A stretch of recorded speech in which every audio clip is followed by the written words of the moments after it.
our story opens today, there is a great deal of excitement in Frostbite Falls. Excitement that seems to center about today's issue of the daily paper, the Picayune Intelligence. Say, this is news, Caleb. And we better do something about it. Yes, even in Frostbite Falls, the citizens respond to the challenges of the outside world and its geopolitical machinations. Geopolitical macros, my eye. I'm talking about the annual flower show. But, sir, those front-page headlines... Don't mean a thing. The Picayune Intelligence has had the same front page for 15 years. The same front page? Why not? It's always the same stories. Cold War continues, plane crashes, world tensions. But inside, that's local stuff. That's interesting.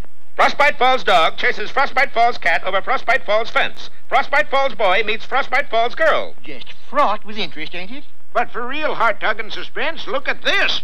Wowee! The annual Frostbite Falls Flower Fair and Plant Pageant will be held in the high school gymnasium today. First prize, a trip for two to glamorous Wichita, Kansas. How about that, Bullwinkle? It's gonna play the dickens with my hopscotch schedule. Bullwinkle, you mean you don't have a flower ready to enter? Rock, I don't even have one ready to come up. It was true. Bullwinkle had been so busy being a TV hero that he had no chance to tend his little garden. The flowers were in terrible shape. I think they've lost the will to live. Then it's too late to plant anything now. Well, let's take your flower to the show anyway. So bearing Rocky's entry, a checkered begonia, our heroes started down the Old Ox Road seeking horticultural splendor. Not me. I just want a big flower. A big flower? Did I hear you said a big flower? No, I said horticultural splendor. Not you, him. Oh. Sure, I want to grow a big flower. Well, are you ever in love? I am? Certainly. You see before you in the living natural color flesh the greatest seed seller in the world. A seed seller? That anything like a salt cellar? Say, what's your name, mister? Allow me to introducing myself. Pete McMoss, President, Worldwide Seed Company. Pete McMoss? At the law school, Pete McMoss. This is my assistant, Ivy C. Hall. Hello, darling. What's the C for? Covered? Ivy-covered halls. Yeah, her I've heard of. That voice. Where have I heard that voice? Rock, that was me. Oh, yeah. And here is the answer to all your problems. That's just one seed. One seed? One seed? You notice kind of an echo in here? My dear Moose, this seed is a direct descendant from the original Jack's beanstalk. It is? Certainly. Look here. You remember how in the old story Jack planted the magic beans and they grew clean up to the sky? And there was a giant's castle? And the mean giant chased Jack? And he cut down the beanstalk and destroyed the giant. And lived happily ever after. Why are you crying? I hate happy endings. Well, this is a seed from that very same beanstalk. Plant it and you'll be able to grow a bean blossom as big as your head. That'd win first prize for sure. Okay. Bullwinkle, I don't like this. How come? I got a feeling something bad's gonna happen. Well, look on the bright side of it, Rock. What? We got a whole new plot started already. Gee, I can hardly wait. Just think, a bean blossom as big as my ever-loving blue-eyed head. Bullwinkle wouldn't have been so happy if he could have seen the two seed sellers at that moment. He fell for it, Natasha. Hook, line, and antler. Oh, boy. Wait till that thing starts to come up. Boris, this is the cheapest, most disgusting, nastiest thing you've ever done. Slimy, dirty, mean. Boris. Yes? You're my kind of guy. The Frostbite Falls High School gym was a lovely sight that evening. Beautiful blossoms cascaded their multicolored forms in every nook and cranny. Giant prize vegetables gleamed in harvest splendor. There was only one little mix-up. Somebody had scheduled a basketball game for the same time. Pass! The ball, stupid. I hereby give first prize in the melon class to this magnificent cassava. Jump! Foul! Free throw! This is terrible, Bullwinkle. Yeah, we're trailing by 8 points in a Hubbard squash. And now for the flower judging. You better plant that seed quick. Yeah. And the moose did just that. Borrowing a large flower pot, he thrust the seed deep into the soil and jumped back. Nothing happened. Suppose he sold us a dud? But then the flower pot trembled, there was a furious rumbling noise, and... Hokey smoke, Bullwinkle, look at that thing. That's a bean blossom? Well, it may not have been a bean blossom, but the curious plant was big enough and exotic enough to win first prize. Congratulations, Bullwinkle. Thanks, Mr. Mayor. You certainly have a green thumb. Yeah, it's spearmint flavored, too. Tell me, Your Honor. Hey, where'd he go? Don't ask me. He was standing right by the flower a minute ago. Huh. Well, let's take our enterprise winner home. Gee, it got heavy all of a sudden. And what's more, Bullwinkle, it's getting bigger. Yes, as Bullwinkle held the flower pot, the plant grew noticeably larger. Straining every muscle, Bullwinkle was just able to get the plant through the doorway, and even then Rocky had to help. Gee, I could swear that these leaves were holding onto the door frame. Whew. Boy, I gotta put it down for a minute. Hey, you can't leave that there. You're blocking traffic. But, officer... He's right, Bullwinkle. Okay, officer, well... Gee, where'd he go? He was standing right here a second ago and... Rock, What is it? does our flower look different to you? Yeah. If it wasn't just a flower, I'd say... What? I'd say it was smiling. Well, this begins to look more and more sinister. Don't miss our next creepy episode, Bean by a Blossom, or The Petal Pushers. And now... Hey, Rocky! Watch me pull a rabbit out of my hat. But that trick never worked. This time for sure. Presto! Well, I'm getting close. And now it's time for another special feature.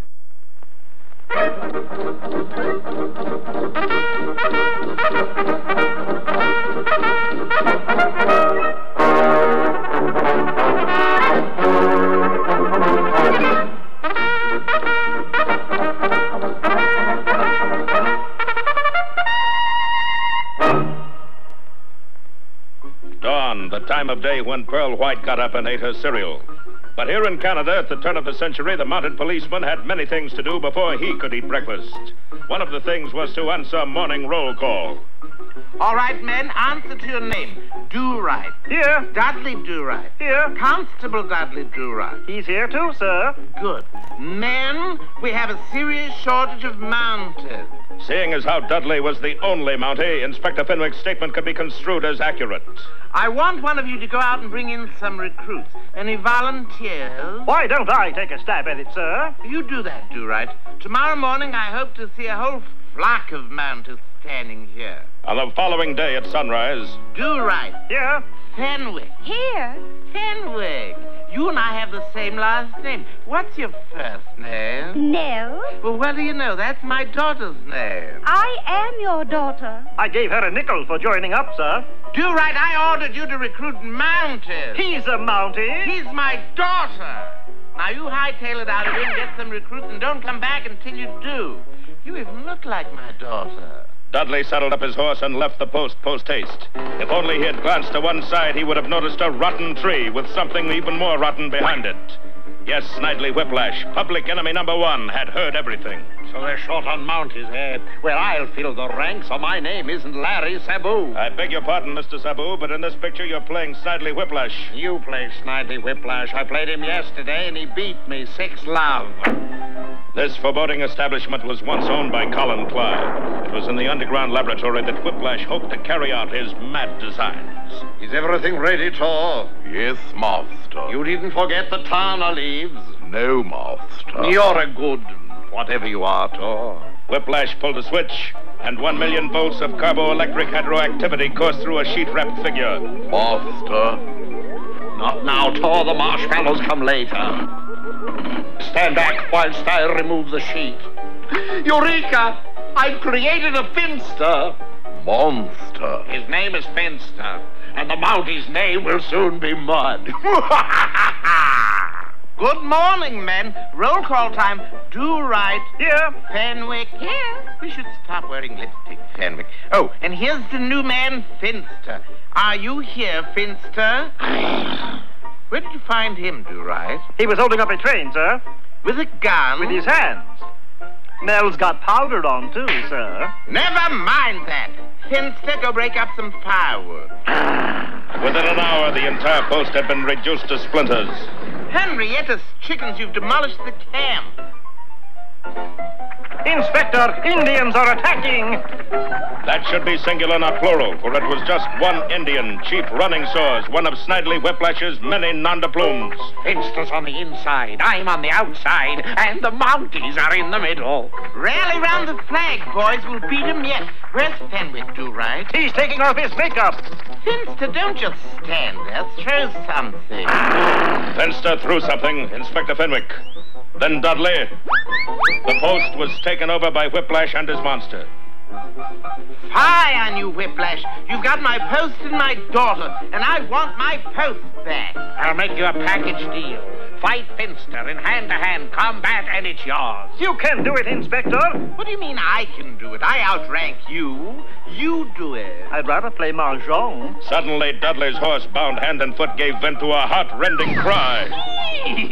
Now they've gone too far. They have tipped the scale. They have upped my dander. When provoked, Dudley was a fighting machine, especially if he was oiled.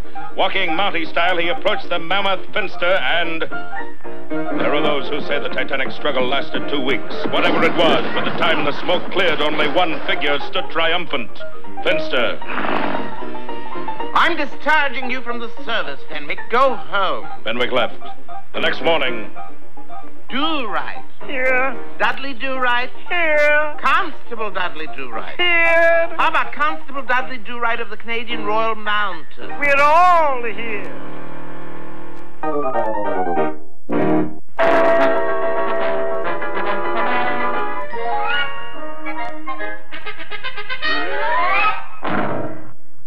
Well, Bullwinkle won first prize at the Frostbite Falls Flower Fair, but now it seems that his entry is getting a little out of hand. I wonder what kind of plant it really is, Bullwinkle. Who cares? It's a winner. A winner it may have been, but in the days that followed, Bullwinkle began to wonder if a blue ribbon was worth it. Hey! Who took my flower out of its pot and planted it here? Not me. Well, it didn't get out by itself. Did it? I don't know, but we gotta find out more about it. I don't like the looks of that flower. It speaks very highly of you. As fate would have it, an expert appeared on the scene at that very moment. You're the fellows with the oddball flower? Yeah, who you? I'm from the FBI. The FBI? No, FPI, Federal Plant Inspector. A plant inspector? J. Edgar Bloomer is the name. Glad you're here, Inspector. Just how would you classify this plant? I'd classify it top secret. A top secret flower? You mean we got a hush-hush hollyhock? Boys, this is the only living example in this country of the Pottsylvania Creeper. Pottsylvania Creeper? Look here. Hokey smoke! It says here that the Pottsylvania Creeper is a vicious man-eating plant. Oh, now that's ridiculous, isn't it, Mr. Bloomer? Mr. Bloomer? Where'd he go? Hey, Rock. Huh? The flower. It's smiling again. That does it! Bullwinkle, we're gonna cut it down! Cut it down? My prize-winning whatever it is? A Pottsylvania Creeper. Wonder why they call it a creeper. Who cares? Give me that axe. But as Rocky grabbed the axe, he found out why they called it a creeper. Jumpin' gee-horse that! It's creeping away! Sure enough, the enormous plant began to skulk swiftly around the end of the house. Rocky started to chop, but in vain. So fast was the plant growing that he couldn't chop 2 times in the same place. Bullwinkle attempted to tackle the galloping vine, but it simply dragged him along the ground. Look out, Rock! Here it comes again! Sure enough, the enormous blossom had gone completely around the house and was sneaking up from behind on our little furry hero. There was nothing to do but run for it. Run for it! I already heard the man! Into town dashed the panicky squirrel and moose. Hi there, Bullwinkle. What's the rush? We're being chased by a man-eating plant! Well, ask a foolish question, you get a foolish... No, wait just a second, Bullwinkle. Okay, Rock. That's long enough. Come on! But, Bullwinkle, we owe something to our town, our own community. We owe something to this country of ours. Rock, this is no time to worry about taxes. No, Bullwinkle. I'm going to go back and face that thing, whatever it is. But why? I'm a TV-type hero is why. I wonder if these things ever happened on radio. Rock, I say, But the moose was talking to empty air, for the plucky squirrel was zooming back in the direction they had come from. Gee, I don't see it anymore. Maybe it's just a false alarm. Maybe it isn't a man-eater. Maybe this is the last episode. And it might be at that, for Rocky was entangled in the leafy vine-like clutch of the fearful Pottsylvania Creeper. Meanwhile, on a nearby hillside... Well, that does it, Natasha. Squirrel is kaput. When the creeper grabs them, they stays grabbed. This will show fearless leader who's smarter, him or me. Well, which is bad enough? Him, you. fearless leader here? But I thought we had laws against that kind of thing. You fool! Laws only keep out honest people. What do you mean? If you're a crook, you sneak in anyway. But don't miss our next controversial episode, Vacation Days, or Visit to a Small Panic. Hello there, you wool gatherers. Today's poem is the old classic, Morrie Had a Little Lamb. Morrie? That's Mary. You're a boy, aren't you? Yeah, but... Okay, Morrie had a little lamb. It's really me, folks. Its fleas were white as snow. Its fleas were white as snow. They're albino fleas. I got 'em. Oh, little rascals got away. Where was I? And everywhere. Oh, yeah, and everywhere that Morrie went the... Oh, hey, what's going on? Those fleas are biting you, Bullwinkle. Oh, ah! You better get out of that sheepskin. I can't. The zipper's stuck. Oh! Well, hold still, Bullwinkle. I'll shear you. Oh! That's my own personal pelt you're sniffing. Well, here, maybe this'll do it. So if you have a little lamb, just take a tip from me. If it has fleas as white as snow... Just use some DDT. Yeah.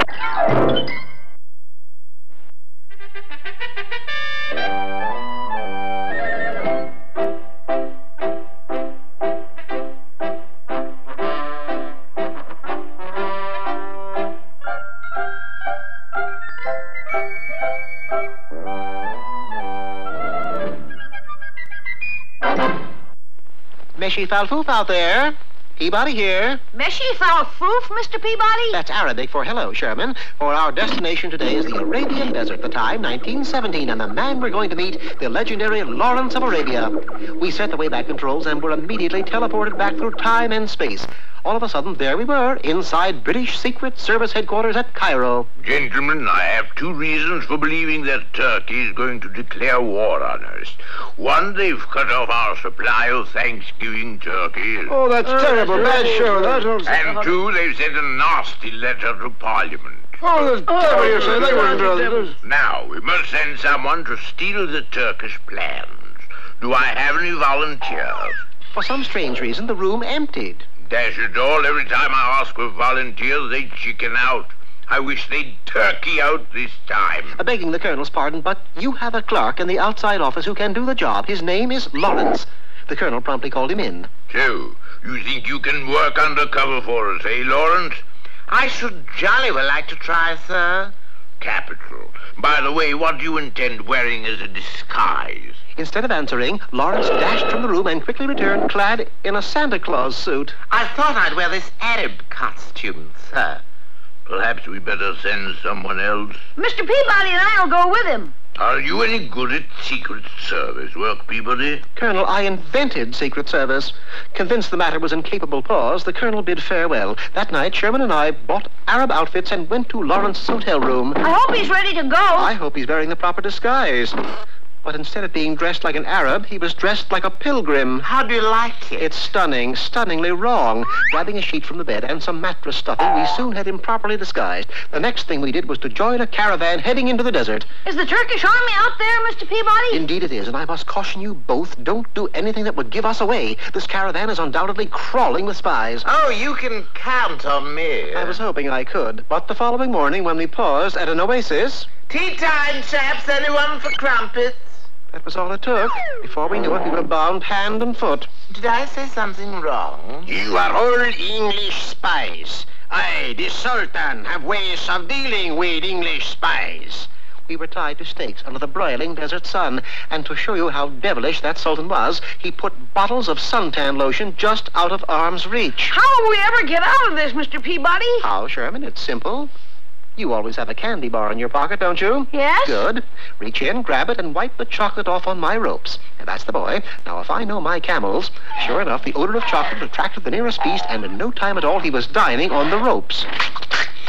Before long, we were all free. Sherman, you and Lawrence wait here while I sneak into the Sultan's tent and get the secret plans. I made my way carefully past the Turkish guards and into the tent where the Sultan was resting. Inside a pouch labeled Secret Plans, I found what I was after. Unfortunately... I say, Peabody, old chap, whilst you're looking for the secret plans, see if you can find a tea cozy. Naturally, the Sultan awoke and immediately sounded the alarm.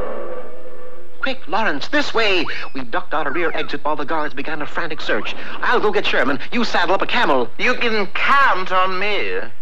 Yes, I found Sherman where I had left him. Peabody Sherman over here. I had instructed Lawrence to saddle a camel. Instead, he had saddled the Sultan. Guards, come here, quick. The English dogs are here. Before we could move, we were hopelessly surrounded. That's when I reached into Lawrence's pocket and pulled out a hand grenade. Stop! One more step and I'll blow us right off the Rocky show. But I say, Peabody, old thing, that's not a grenade. Later, Lawrence, later. The threat of an explosion did the trick. 1 week later, the entire Turkish army turned itself over to the British. Now, what about that grenade, Lawrence? I was trying to tell you that's an apple. If you had pulled the stem out and thrown the ruddy thing, nothing would have happened. Watch. Lawrence got 60 days for destroying Secret Service headquarters. As for the Sultan and his army, they were put inside large barns containing hay. I don't get it, Mr. Peabody. How come they're in there? Well, apparently, Sherman, somebody likes a turkey in the straw.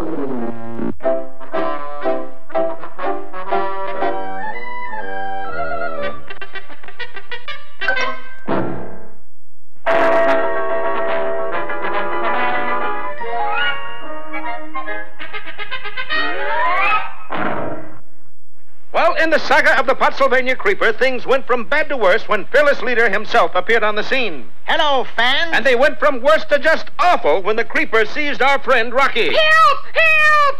Well, we can close the book on that one bad enough. The Creeper never fails. Oh, this is awful, terrible. You mean about what's happening to the squirrel? No, about I didn't bring my camera. Meanwhile, Rocky was being dragged along by clinging tendrils toward the sinister form of the carnivorous Creeper. But suddenly Bullwinkle dashed into the scene and began a tug-of-war with the plant for possession of his little friend. Never fear, Rock. I'll get you out if I have to do it piece by piece. Oh, boy. Let me go, you creep! I'm just trying to help. Not you, Bullwinkle, the other creep. Oh.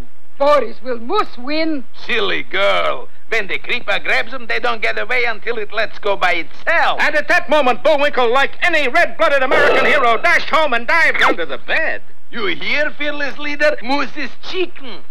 Moose is chicken? Yes, moose is chicken. Only in America. But you can't just hide there, Bullwinkle. Who's hiding? I'm looking for something. I always keep it under the bed. You do? And here it is. Oh, yes, the ingenious Moose came up with a blowtorch. What's that for? I'm going to give that creepy creeper a hot root. A good idea, for although the end of the creeper was already halfway to town, its roots were buried right next to Bullwinkle's very own house. So just as the plant was about to engulf Rocky... And as the startled plant slackened its grip, the speedy squirrel crashed out of its grasp. Got to get up pretty early in the morning to outwit Bullwinkle J. Moose.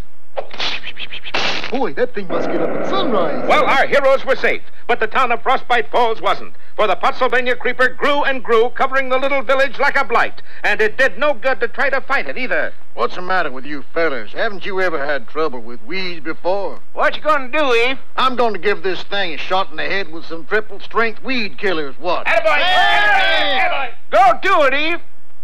Eve, where'd he go? Look at that creeper. I think that answers your question. It's smiling. Sort of a well-fed smile, too. I'm getting out of here. Likewise. No, you mustn't panic. Remain calm. Stay where you are. How long, Mr. Mayor? Just till I get a running start. Gee, I never thought one plant would take over the whole town. How'd it be if I got another hot root? But by now, the wily plant had figured out a defense against Bullwinkle's blowtorch. Hokey smoke, it's surrounded by thorns. They're impenetrable. And what's worse, we can't even get through them. But the ultimate horror was yet to come, for as our boys watched, the creeper formed one section of leaf and stem into a giant green vertical tower. What is it, Rock? Oh, boy, now comes the best part, fearless leader. What a sight it will be. Yes. Turn your back, Badenoff. Turn my back? I won't be able to see it happen. I know. There's only one thing better than looking at something wonderful. And that is? Keeping somebody else from seeing it. Oh, boy. Oh, how perfectly schrecklich. Oh, you ought to see this, Badenoff. Yeah. Well, what can the fearsome spectacle be that fearless leader enjoys so much? We'll find out next time in The Worryin' of the Green or The Look of the Irish.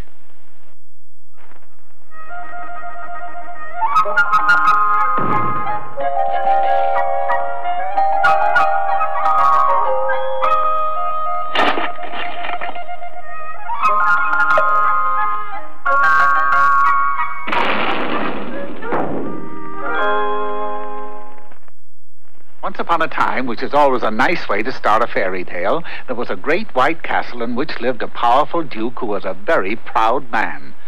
He was proud because he was tall and straight and handsome and brave, but he was proudest of all when he took off his hat, for he had a huge head of bushy, flaming red hair not to be equaled by anyone in the kingdom. Oh, I love my red hair. It gives me fire. He would comb it 100 strokes every day. 1 potato, 2 potato, 3 potato, 4. It was his habit upon arising each morning to go to his mirror, which, by the way, was a magic mirror, admire his flaming locks, then... Mirror, mirror, hanging there, tell me who has the reddest hair. Violets are blue, roses are red, but it's only your dome that is redder than red. This went on day after day, year after year, and the mirror always answered the same. That is, until one morning... Mirror, mirror, hanging there, tell me who has the reddest hair. Your hair is red, that's very true. But the girl who spins has hair redder than you. Who? Girl who spins. Redder than me? Makes you look like a bleached blonde, booby. Shocked and horrified, the Duke ran to his address book. G. Girl who spins. 728, small house in the forest. Armed with the address, the Duke mounted his fastest horse and galloped through the forest at top speed. When he arrived, he saw that what the mirror had said was true, for there, at a spinning wheel, sat a lovely young girl that had long, blazing red hair that hung down to her, hips. My, but that's red. I say, what is your name, fair maiden? My hair is red as fire and my skin is white as cream, so my name is Red White. Hair's red, all right. Rinse job? No, natural. Well, I'm terribly sorry, but you'll have to dye it black. Oh, I can't. Why not? I'm waiting for my true love, and he will only know me by my red hair. My fairy godmother told me so. Now, see here. I happen to be a powerful duck. That's Duke. Oh, thank you. And you'd better dye your hair black, or you're going to find yourself in big trouble. With that, the Duke turned and galloped away. Not as fast as he had arrived, however, for he had forgotten his horse. The poor girl was frightened, and as she sat weeping, her fairy godmother appeared. Oh, there, honey. Now, don't blubber. But if I dye my hair, my true love won't know me. And if I don't, I'll get into big trouble. You just leave it red, dearie. I can handle that duck. That's Duke. Oh, yes. The following morning... Mirror, mirror, hanging there. Tell me now who has the reddest hair. Red White, like I said. Weren't you listening? News is bad enough, but you didn't even bother to make a rhyme out of it. Furious, the Duke wasted no time. You must dye your hair black within 24 hours, or you will go to the pokey. Now, good day.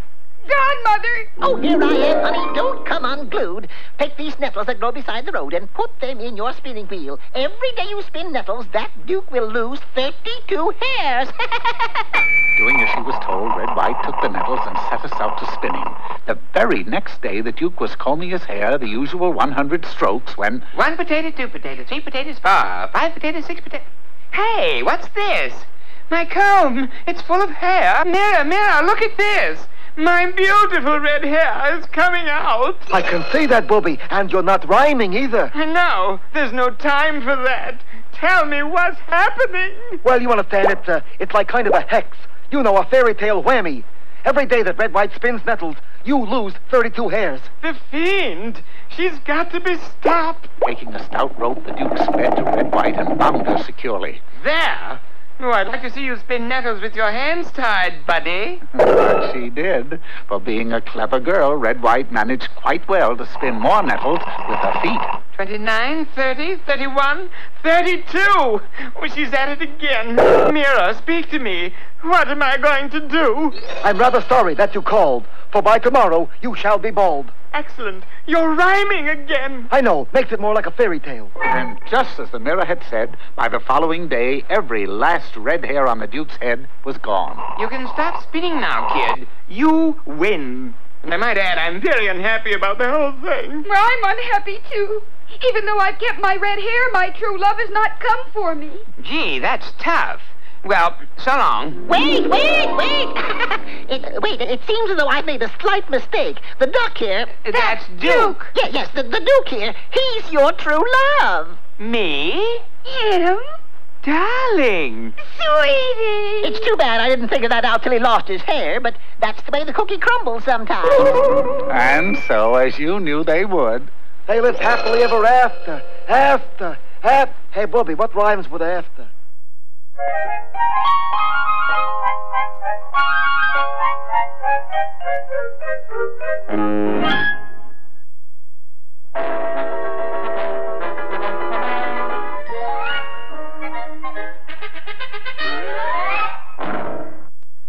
Our story opens today in our nation's capital, where the news of the attack of the Pottsylvania Creeper has just hit the street. X-ray plant captures town! Beats our state militia in 2-hour battle. Man-eating plant still at large! Well, Chauncey, that's what I call news. What's that, Edgar? Look here. Vegetable bites, man. In the White House, a cabinet meeting was already in progress. Its main subject, how to deal with the Pottsylvania Creeper. Secretary of State, I say it's a job for agriculture. It's a plant growing in the ground, isn't it? Of course. That's why it's a job for the Interior Department. I hear the plant just grew over a state line. That makes it a Commerce Department case. But it's attacking the country. I think it's a job for the Defense Department. Nope. Why not? It's not a defense plant. The cabinet wasn't the only group perturbed. All over the country, people began to view plants and flowers with suspicion. The city of Squawkum, Connecticut, started obedience schools for houseplants. Down, sir! Down, I say! The North Dakota legislature passed a law ordering all snapdragons and dandelions to be muzzled. And in Mount Vernon... George, did you chop down my cherry tree? I cannot tell a lie, Father. It pulled a knife on me. Meanwhile, back in Frostbite Falls, the man-eating Pottsylvania Creeper had just about taken over the town. Its ravenous branches grew into every house, into every barn, into every chicken coop. And as it grew, its evil blossoms took on more and more of a well-fed smile. Well, at least it doesn't eat just people. That's better. Isn't it? Rock! That means it might also like to munch a moose and swallow a squirrel. But the absolute worst happened when the Pottsylvania Creeper whipped its branches and leaves into a great green tower. Golly, Bullwinkle, that looks just like a missile. Yes, the brainy squirrel had guessed it. With a roar, the green leafy missile sailed off the stem and into the air. Now, why do you suppose it does that? Just showing off, I bet. Alas, Bullwinkle was wrong again, for as the leafy projectile reached its apex, it exploded. Hooray! No, Bullwinkle, look! Oh, my stars and body, that missile threw out thousands and thousands of little leafy parachutes. And every one of them has a seed on it. Boris, that means there will be thousands of Pottsylvania Creepers all over the country. Makes your blood run colder, doesn't it? Yes, the Minnesota breeze was scattering thousands of creeper seeds in a wider and wider area. Bullwinkle, there's only one thing to do. Move to Canada! No, somebody's got to catch those seeds. Impossible! Maybe, but I got to try. I'm with you, Rock. Sally! Move! And the plucky squirrel zoomed upward and began gathering up the tiny parachutes. It's working, Bullwinkle, it's working. Little did Rocky realize that at that moment he was in the crosshairs of a telescopic sight on a rifle in the hands of fearless leader himself. Very well, bad enough. Pin another medal on me. What kind, fearless leader? Sharpshooter. Gee, was that the shot heard around the network? The one that finally got Rocky? Don't ask. Pin. We'll find out next time in It's Only a Flesh Wound or Better Lead Than Dead. And now, here to tell you everything about anything is Mr. Know-It-All. Hello, knowledge thirsties. Today's subject is how to sell vacuum cleaners and clean up. Now, the two prime requisites in selling vacuums are the customer and the customee. The customer, or victim, usually lives in a house like this one. The customee, or salesman, has to get in the house. Rule number 1, always get your foot in the customer's door. Good morning, customer. Would you be interested in Dutch door, huh? Rule number 2, find a door one can put one's foot in. Good morning, customer. Mind if I put my foot in your... Oh! Rule number 3, forget rule number 1. At this point, also forget about getting in the door and find another way of getting in, such as a window. Preferably a open window. Look at mess you made. Oh, sure, customer. I shall rectify that in a jiffy. Hey, what you doing? It's an extra feature. It not only cleans up, it dirties up. Wait a second, I shall put it in reverse and suck up everything in sight. Oh, you wasn't kidding. You picked up the whole room. Congratulations. You begged the customer. Not to mention the customee.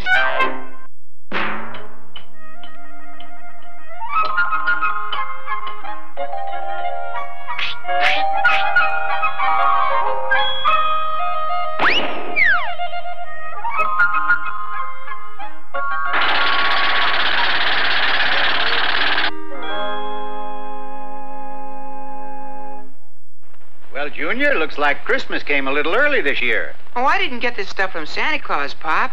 I won it off the kids in the neighborhood. You won it? Yeah, we flipped for it. You mean you gambled? Well, no, not exactly. You see, I remembered one of your adages, and I came out winning every time. You didn't use a dishonest coin. Sure I did. You once said, 2 heads are better than 1. So I got this 2-headed nickel here, and... Yeah, now, I insist that you return this ill-gotten booty right away. The very idea, Junior. When I said 2 heads are better than 1, I didn't mean to apply it the way you did. What did you mean? Well, take the fable of the centipede and the snail. Every year, the animals and other creatures of the forest would meet in a race to determine who was the fastest of them all. Of course, the results were usually the same. The hare not only won, but he crossed the finish line before the slower fellows even got started. How do you like that? Last again. You know something? I'm getting sick and tired of being a laughing stock. Me too. I'll tell you what. Let's you and me put our little slimy heads together and see if we can win this thing next year. It seemed like a good idea. So they went into immediate training. Look, one of us will be the trainer while the other one does the running. Fair enough? Yeah, it suits me. This was to be determined by clocking each other's speed in a 3-yard race. Well, how'd I do? Not bad at all. You ran 3 yards in 3 hours. And now it was the snail's turn. And he was certain he could beat the centipede's time. 3 days later, he completed his run. 3 yards in 3 days? Not too good. Well, if I hadn't hit that red light... Thus the snail became the trainer and the centipede the runner. Now, the first thing we gotta do is put you on a diet. Hey, I got an idea.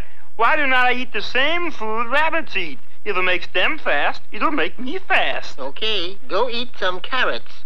Carrots? Carrots. Now, this centipede wasn't too bright, and the only carrots he knew of were the ones stamped on the inside of an old ring. What in the world are you doing? I'm eating carrots. 14 of them, to be exact. Not that kind of carrots. What's it taste like? Pretty good. Have some. On the day after they were released from the hospital, the boys went back to work. Here, now, hold on to this rocket. Am I going to eat it? Don't be silly. I'm going to light it, and it'll take off with you holding on to it. That'll give you some idea of what high speed is like. You certain I cannot eat it? You can eat it later. Now, hold on. I'm really moving, ain't I? Something's wrong. Must be a dud. Here, let me see it.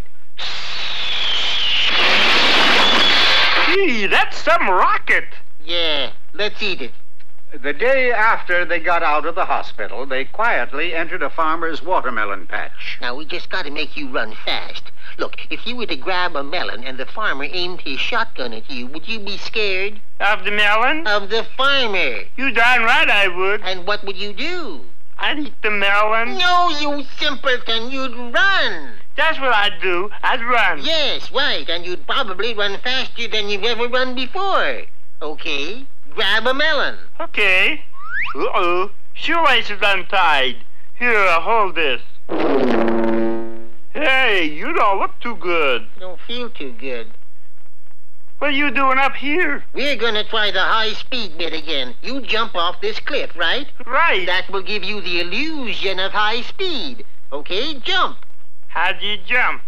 Well, you just jump.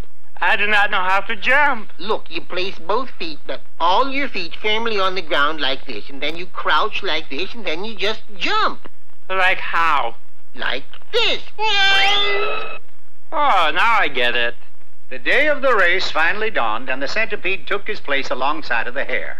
However, when the starting gun sounded, the centipede took off in the opposite direction and joined his trainer behind a tree. Quick, get into this basket. Yes, the snail and the centipede had given birth to a unique idea. A balloon carried the centipede aloft, where a stiff breeze took it and sent it soaring over the finish line just ahead of the shocked hare. Unfortunately, the centipede just kept on going and was never heard of again. So you see, son, that is the true application of two heads are better than one. I get it, Pop. Where are you going, Junior? I'm going to return this stuff and destroy the two-headed nickel. Yes, but you usually have a moral of your own to inject here. I do. Don't put all your legs in one basket. Don't put all your... Oh, that's my boy, Junior.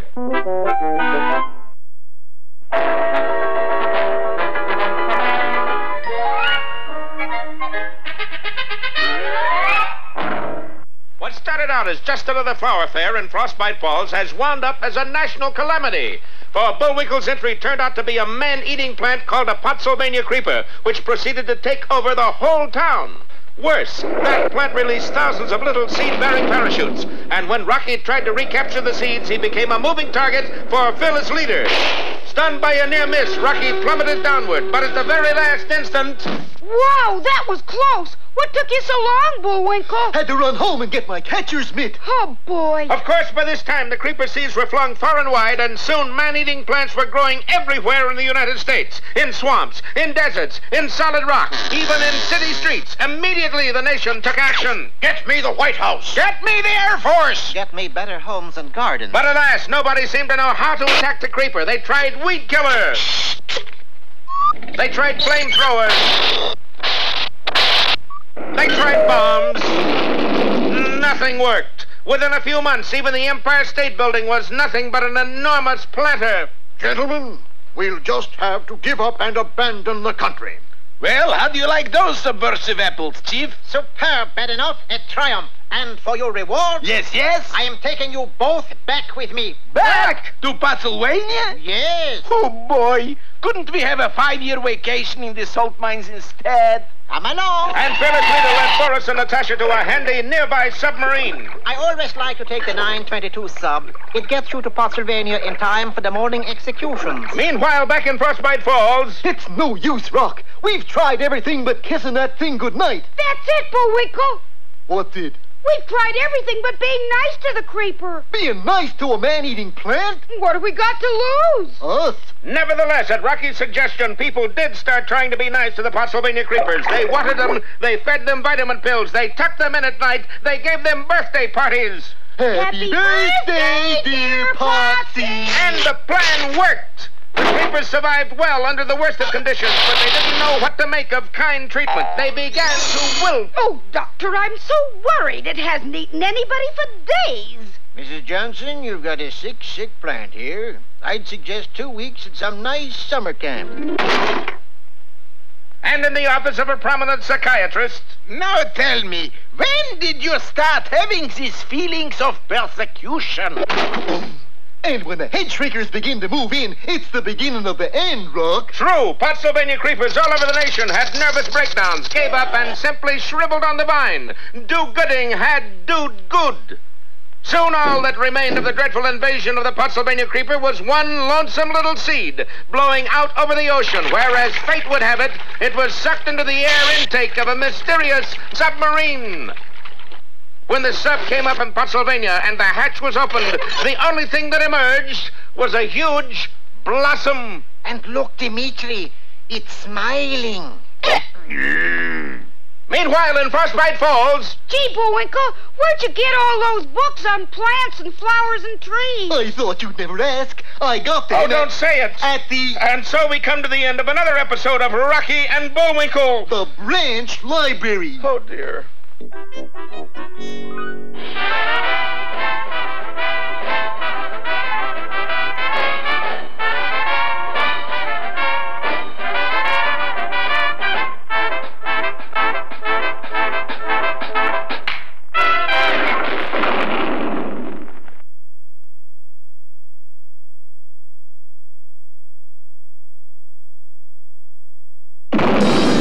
Continue the fun. Build your very own collection of The Adventures of Rocky and Bullwinkle. Yes, the spirit of Moose Mania is everywhere and has everyone running, riding, or rocketing to collect all 8. That's right, 8 video volumes. I see you got yours. Yes, incredibly, there are 8 volumes in all.